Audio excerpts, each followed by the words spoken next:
မင်္ဂလာပါအားလုံးကိုစိတ်နှပြချမ်းမှာချမ်းသာကြ၍ဘေးကင်းကအေးချမ်းကြပါစေလို့ဆုတောင်းပေးပါတယ်ဒီနေ့မှာတော့ဘုန်းကြီးအစိုးပြီးအကောင်းလာမယ်ဆိုတဲ့ခေါင်းစဉ်နဲ့ဟောပါမယ်ဒီတန်တရာကလုဖို့အတွက်ထောင်မှယောဂီပုဂ္ဂိုလ်တို့ဆိုတာအပြင်းထန်ကြိုးစားအားထုတ်ကြရတာရလက်တိုင်းဒီကြိုးစားအားထုတ်မှုအပေါ်မှာမူတည်တယ်ဒါကြောင့်ကြိုးစားနေရမယ်ဒီတော့ဘဝဆိုတာကအမြဲတမ်းကြိုးစားနေခြင်းတိုက်ပွဲဝင်နေခြင်းနဲ့ပတ်သက်တယ်အရှိကိုဆက်သွားနေဖို့အရာအတွက်အင်မတန်အရေးကြီးတယ်အလျှော်ပေးခြင်းစိတ်တွေဖြစ်တယ်ဆိုလို့ရှိရင်ကိုပြန်အားပေးရမယ်ဘယ်တော့မှအလျှော်ပေးဖို့မစင်စားနဲ့အဲ့တော့ဆိုရိုးစကားတွေလည်းရှိကြတယ်အားပေးတဲ့စကားတွေပေါ့ဟောမိုးရွာပြီးရင်တက်တန်လာမယ်မုန်တိုင်းပြီးလို့ရှိရင်တည်ငြိမ်မှုရောက်လာမယ်ညပြီးရင်မနက်ရောက်လာမယ်အဆုံးတစ်ခုပြီးရင်အသစ်တစ်ခုပြန်စမယ်အဲ့ဒီလိုဆိုတော့ဒီလိုမျိုးဆိုရိုးစကားတွေနဲ့ကိုပြန်ပြီးတော့အားဖြစ်အောင်လို့ကိုယ်စိတ်ကိုပြန်မြင့်တင်ပေးရတယ်လူဆိုတာစိတ်တက်ကြတတ်တဲ့တတ္တဝါမျိုးဖြစ်ပေမဲ့လို့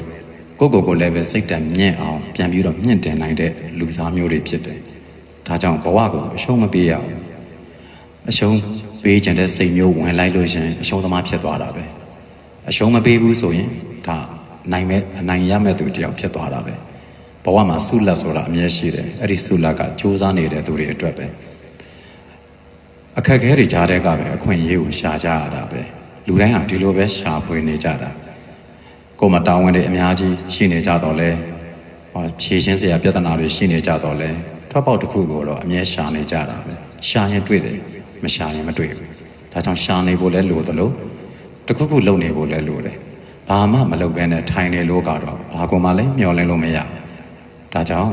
တစ်ခုလုပ်နေရမယ်ဘဝအတွက်ကတော့မလုပ်လို့မရဘူး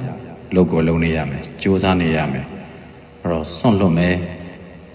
တော်ပြီဆိုတဲ့စိတ်တကြဆိုတဲ့အရာမျိုး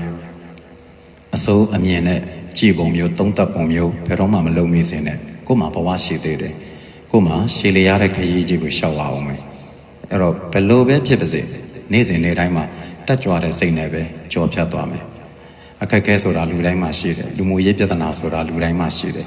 အဲ့ဒီပြဿနာတွေကိုသာအမြဲတမ်းထောက်ပြပြောဆိုနေမယ်ဆိုရင်တော့ဘယ်ကိုမှလည်းရောက်မှာမဟုတ်တော့ဘူးဘာမှလည်းလုပ်လို့ရတော့မှာမဟုတ်ဘူးနေ့စဉ်နဲ့အမျှညီတွားရင်းစိတ်ညစ်ရင်းနဲ့ပဲကုံဆုံးသွားလိမ့်မယ်အဲ့ဒီတော့ဒီအောင်မြင်ဖို့အတွက်စ조사သည်ပဲဖြစ်ပါစေအစဉ်ပြေဖို့စ조사သည်ပဲဖြစ်ပါစေယခုလက်ရှိကြုံနေတဲ့အခက်အခဲတွေထဲမှာကိုအခွင့်အရေးဆိုတာကိုရှာတက်ရမယ်ဆိုတဲ့ဥစ္စာစကားပြောတော့လွယ်တယ်တကယ်ရှာခြင်းတဲ့လူဆိုလို့ရှိရင်လည်းရှာတွေးကြတာကြီးပဲအဲ့ဒီတော့အခွင့်အရေးဆိုတာတွေကနေရာတိုင်းမှာရှိတယ်တကယ်ပြဿနာတွေထဲမှာကိုအခွင့်အရေးဆိုတာရှိနေတတ်တယ်အခက်အခဲတွေဆိုတဲ့အထဲမှာကိုအခွင့်အရေးဆိုတာရှိနေတတ်တယ်တွေ့အောင်ရှာပါတွေ့အောင်ရှာပြီးတော့တစ်ခုကိုလုံရင်းဖြင့်ကိုမျောလင်းတဲ့အရာကိုဆောင်စားပါအချိန်ကျရင်ရောက်လာလိမ့်မယ်မိုးရွာပြီးတက်တန်ပေါ်လာပဲအဲ့တော့အားလျှော့မဲ့အရာတွေကိုအားလျော့စေမဲ့အရာတွေကိုမတွေးနဲ့အားလျော့စေမဲ့အရာတွေကိုနားမထောင်နဲ့အားတက်စေမဲ့အရာတွေကိုသာတွေးခေါ်မိမိကိုယ်ကိုအမြဲတမ်းစိတ်တက်မြင့်တင်ပေး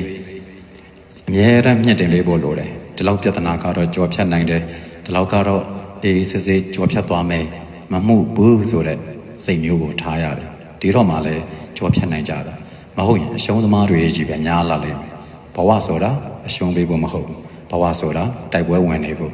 ဒါကြောင့်ကိုယ့်ရဲ့ဆိုင်ရာဘဝတွေအတိုင်းလောကီအတွက်ပဲဖြစ်ပါစေလောကုတ္တရာအတွက်ပဲဖြစ်ပါစေကြိုးစားမှသာရတာဖြစ်တဲ့အတွက်ကြောင့်မလျှော်သောလုံလနဲ့ဆက်တာကြိုးစားပါ